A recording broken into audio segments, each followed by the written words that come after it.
Gold futures retreated for a 10th day midweek and the longest run of losses since 1996. What are the charts telling Gary Wagner? Will gold see a rally next week? Gary, thank you for joining us in this new edition of Chart This. My pleasure to be here. My pleasure to be here as always. So, Gary, we saw a sell-off early in the week for gold. The metal seems to now be getting some support from a weaker dollar at the end of the week.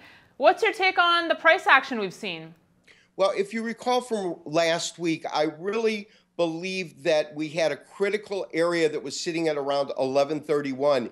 And I felt that if we breached that support level, at least on a technical basis, we would see this market really plunge back below 1100. And I believe I said it could go anywhere between 1080 and 1090. We did have an intraday low when that market moved of about, I think, a 1085.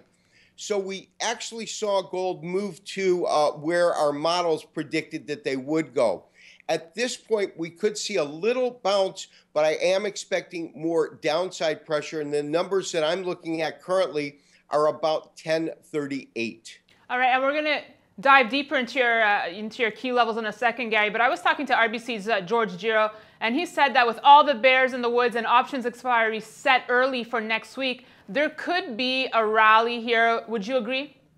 Well, absolutely. First of all, anything can happen, but his point is really well seated and well founded, and that is that when the investment community as a whole is at its most bearish point, it is at that point that you're typically at the bottom of the market. In other words, as a market is going through a rally stage, typically you get a mass flood of investors and speculators adding more money at the top of a market. And so the reciprocal happens in a bear market. No one really can say with any certainty when it will end, but it will take many of us by surprise when it does. All right, Gary, let's pull up a chart on silver now. The metal is showing some resilience in this commodity slump. How do you see it set up? Well, we were looking for 1450, and we got that number last week.